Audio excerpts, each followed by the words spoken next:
Welcome back, guys. In the final days of the 41st millennium, the largest tendril of Hive Fleet Leviathan ever recorded descended upon Baal, homeworld of the Blood Angel Space Marines, and its twin moons of Baal Prime and Baal Secundus. The battle which followed would be the bloodiest and most costly in the noble history of the sons of Sanguinius, in what would be later known as the Devastation of Baal or the Battle of Baal. Let's see what happened.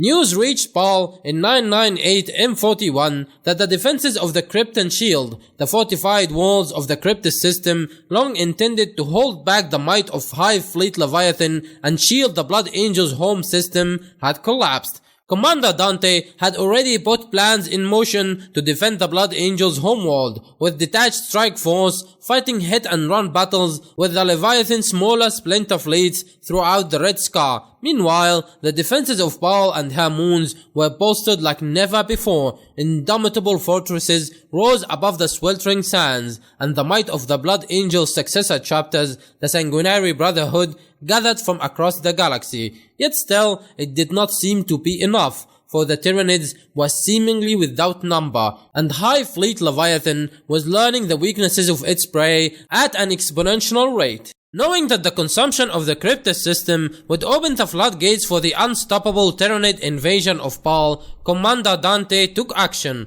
At the head of a mighty strike force, later known as the Cryptus Campaign, that comprised the first and second companies of the Blood Angels, Brother Corpilo, Captain Carline, Chief Librarian Mephiston, and the bulk of Gabriel Seth's Flesh Tearers, Dante headed out for the Cryptus system.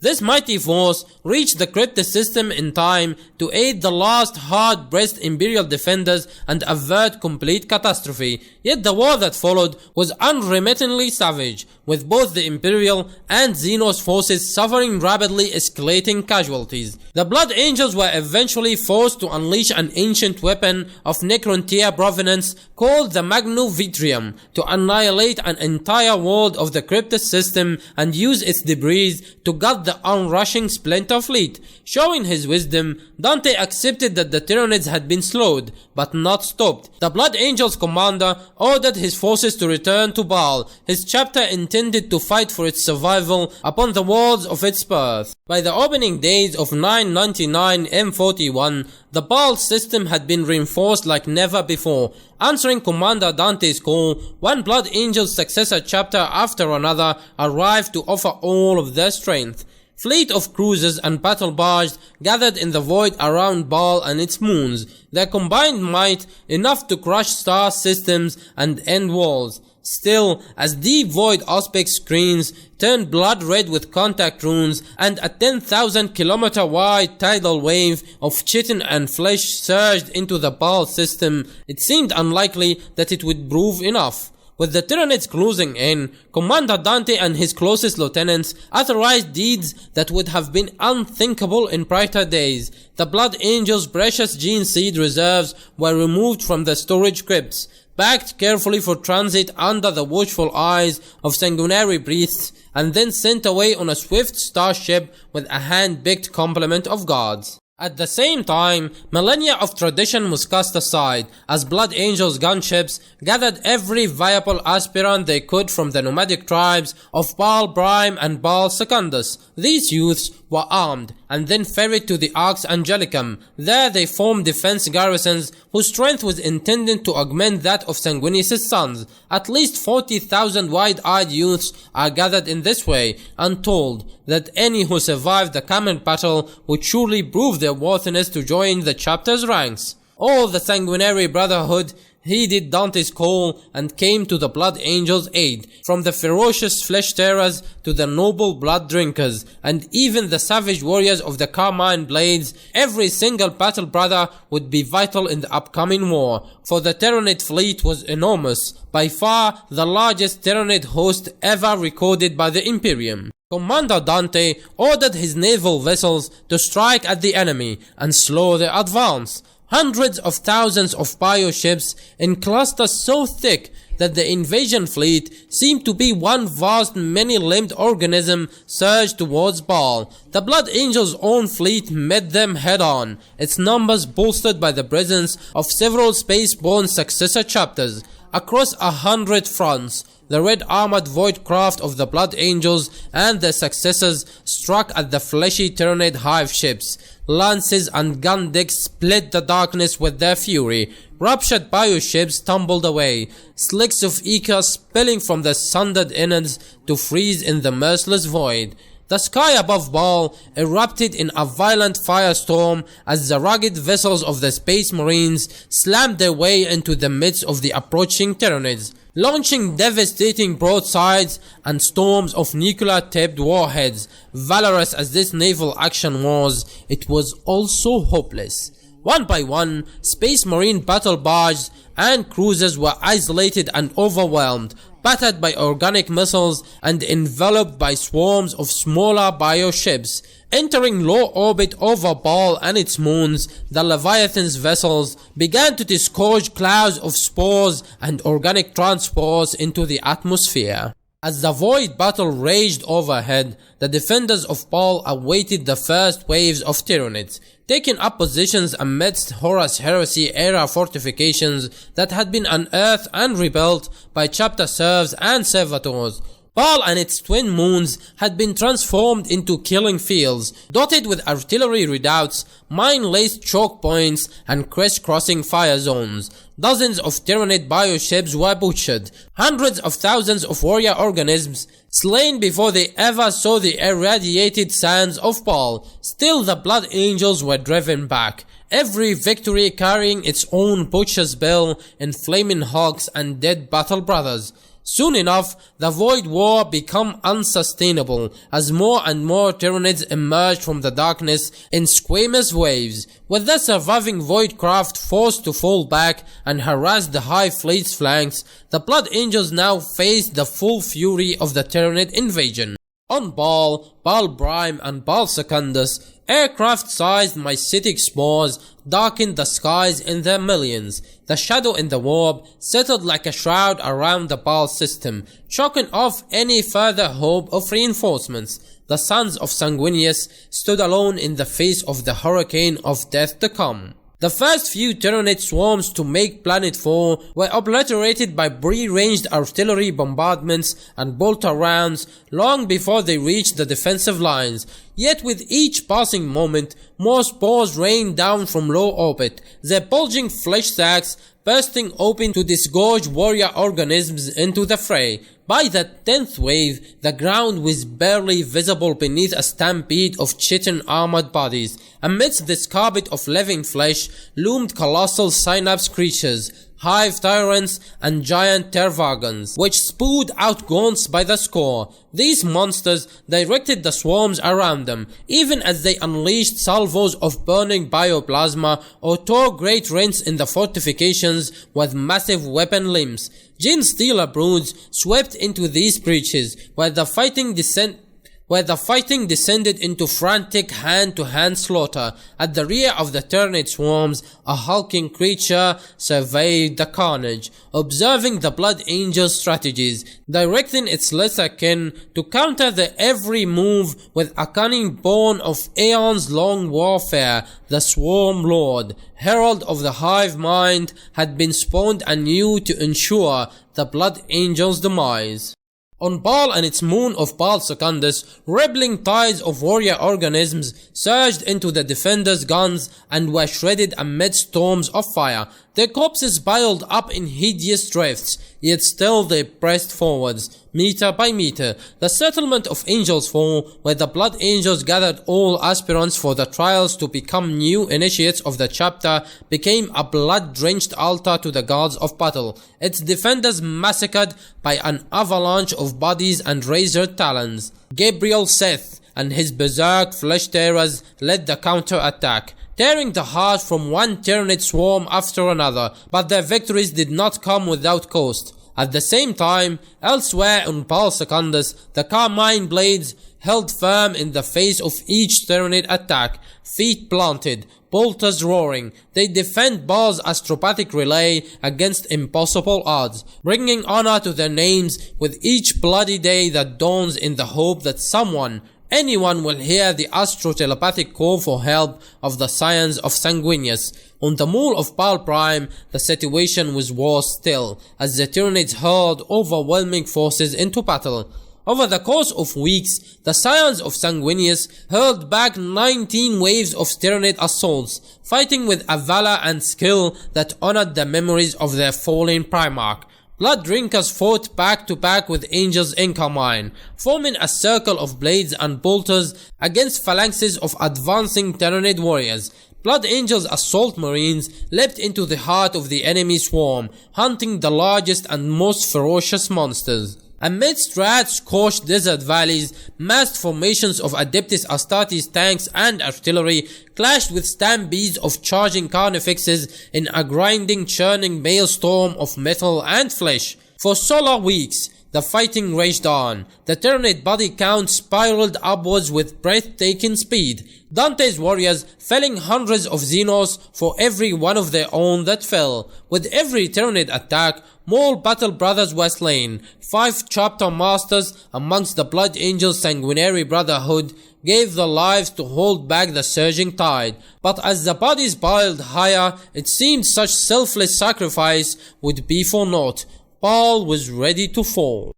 It was at this dark hour that a fresh calamity was unleashed upon the Baal system. In a cataclysmic eruption of empiric energy, the galaxy-spanning warp storm known as the Great Rift tore open. The skies above Baal burned with etheric fire, and within the roiling depths of the Immaterium, ancient, malevolent beings turned their dread gaze upon the material realm. Upon Baal Prime, the chapters of the Sanguinary Brotherhood unleashed the full measure of their hatred against the Tyranid swarms. It was as the fighting upon the moon was at its most ferocious that reality tore open, and the scent of brimstone and burning blood filled the air. With a bellowed chorus of praises to the blood god Khorne, demonic legions boiled from the widening rift. At the head came a creature drawn from the blackest of nightmares, a bat-winged monstrosity wielding a rune-marked axe in one clothed fist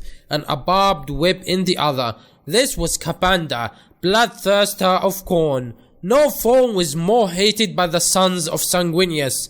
For thousands of years before, during the Cygnus campaign, Kapanda had stoked in them the Red Thirst, the genetic curse which had so ravaged the chapter in the millennia afterwards. Kapanda sought the sole honor of slaughtering the Blood Angels, and had no intention of allowing the Tyranids to interfere before the time of his triumph was at hand. The Bloodthirster's demon legions fell upon both Tyranids and the Astartes defenders of Baal, and Xenos and transhuman blood was spilled in torrents.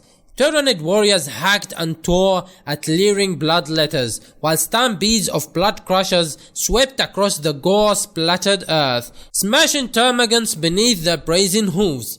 Kapanda stoked through the madness of battle, reaping a devastating toll upon all in his path, with great swipes of his dread weapons. The Space Marine defenders, led by Chapter Master Gabriel Seth of the Flesh Tearers, fell back, harried on all sides. Only the sacrifice of the Knights of Blood, an excommunicated successor chapter who had nonetheless been accepted as allies by Commander Dante, allowed the survivors to board their vessels and escape, as Baal Prime was overwhelmed by warp-spawned monstrosities. As Seth's forces retreated, they caught one last glimpse of the Knights of Blood, hurling themselves into the thick of close combat with mindless ferocity, fully involved by the madness of the Black Rage. Commander Dante led his few remaining warriors in a fighting retreat to the walls of the Blood Angels' fortress monastery, the Arx Angelicum.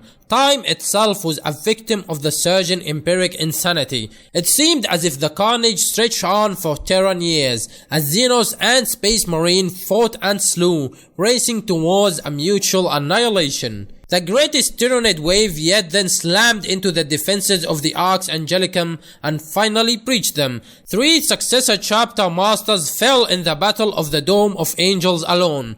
Bodies pile high amidst the sundered defenses. Still the defenders fight on, even throwing open the gates of the Tower of Amario and letting the captive members of the Death Company loose. If the Blood Angels were to die, they intended to do so in battle and on their own terms. Forward strode the Swarm Lord, entering the fray at this vital juncture, carving Space Marine apart with every slice of its jagged bone swords. Exhausted and filled with sorrow, yet defiant as ever, Dante hacked his way through the press of Xenos flesh with the Axe Mortalis, seeking the Swarm Lord's head. Under the burning sky, the two dueled, until Dante, bleeding from a dozen mortal wounds, cut the creature down. As Dante collapsed, his anguished warriors straining to reach his prone body, the tortured skies finally cleared. The storm had passed, and where before the Tyranid armada had blotted the sky,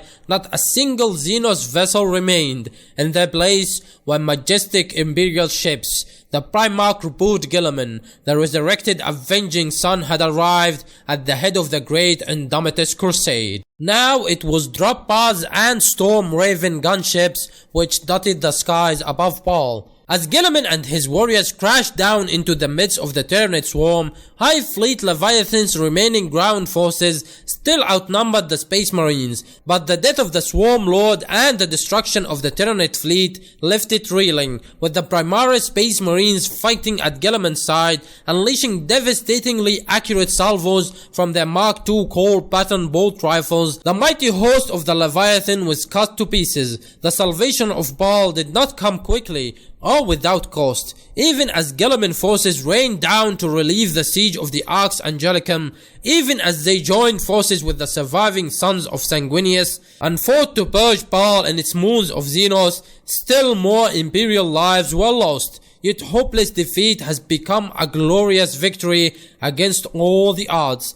Meanwhile, if certain grim secrets of the Blood Angels gene line were finally laid bare to the eyes of the Ultramarines Primarch, he chose to keep his own counsel and left such things unspoken. Baal and Baal Secundus were cleansed of Tyranids before a solar month was out. The slaughter was spearheaded by Primaris Space Marines clad in the panoply of the Blood Angels and their successors. On Baal Prime, no such martial efforts were required. The moon had been utterly scoured of life, both Imperial and Tyranid. Gravely wounded but still alive, Commander Dante bent the knee before Reboot Guilliman, now the ruling Lord Commander of the Imperium. In Dante and the surviving Blood Angels and the chapters of the Sanguinary Brotherhood, Guilliman recognized a noble spirit, a flickering flame kept alive from the Imperium's glorious past. His gift to them was mighty indeed, formations of Primaris Space Marines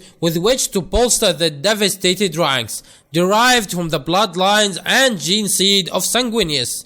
Of Hive Fleet Leviathan's hundreds of thousands of bioships, there was not a single sign. Upon Baal Prime, nothing remained but desolation. Though Gabriel Seth and his last surviving flesh terrors had escaped the unnatural cataclysm unleashed by the opening of the Great Rift, the demons had vanished back into the warp, leaving behind an ominous warning: mountains of Tyranid skulls. Piled impossibly high across most of the moon's southern hemisphere, these ziggurats form the reviled eight-pillared sigil of Kapanda, a grim message to his eternal nemesis. In the wake of the Leviathan's defeat, the Blood Angels began to rebuild. Their gene seed stocks were recalled, taking their rightful place beneath the rising arcs of the restored Arx Angelicum. The several thousand grizzled aspirants who survived the siege were all inducted into the chapter, and those that successfully endured the Astartes transformation were funneled into the outside scout companies authorized by Commander Dante for his chapter and their successors. The great blasphemous sigil erected by Kapanda from Tyranid skulls was scoured from Baal Prime on the orders of Dante by orbital strikes from the Blood Angels fleet. The ranks of the Blood Angels and the successor chapters of the Sanguinary Brotherhood were further bolstered by a huge influx of Primaris Space Marines, unfrozen from hibernation within the walls of the Arch Mechanicus Zar Quaesator, and produced upon Baal itself using the newly installed mechanisms brought by Archmagus Dominus Belisarius Cole, with Commander Dante declared regent of the entire Imperium Nihilus by Reboot Guilliman. The Blood Angels and their successors were soon ready to rejoin the war for the Emperor's realm. It is well that they were, for the fight had become more desperate than ever before. Alright guys, thanks a lot for watching. Don't forget to subscribe and hit that notification bell to stay tuned for more.